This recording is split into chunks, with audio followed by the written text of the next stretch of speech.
Tu gannet en nou blaves nou da Hugen e Karantek. Ma zad oa deus Karantek me mam deus Berrien. Da oe gout penons tan war brezhoneg d'ar mare se ne oa ket diez. Pegur brezhoneg vez e klevet pepler. Bar ne familh vez e klevet brezhoneg. Barz daouel ar penons ie oa gouder brezel e oa kroget an dut da gozier galek ouz o bugale. Setu ma zut a gozier galek dim. Met brezhoneg e veze klevet e pepler. Ma mam a he brezhoneg gant izad hag imam, me zad met meus mod. Setu penons em gavet en un endro brezhoneg penn da benn.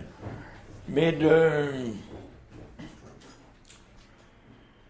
klasket meus distripa distu, hag e a vechou e vez e klevet c'hoaz tud zo an e gomprene ket galek d'ar mare se c'hoaz.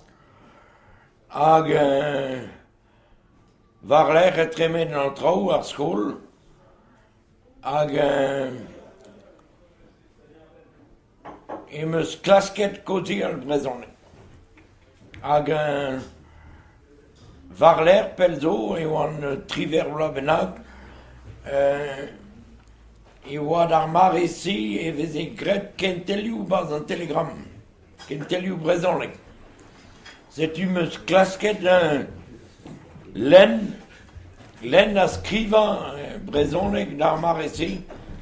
Setu penons noum laket war l'er da kont a koz, da skriva, da gana.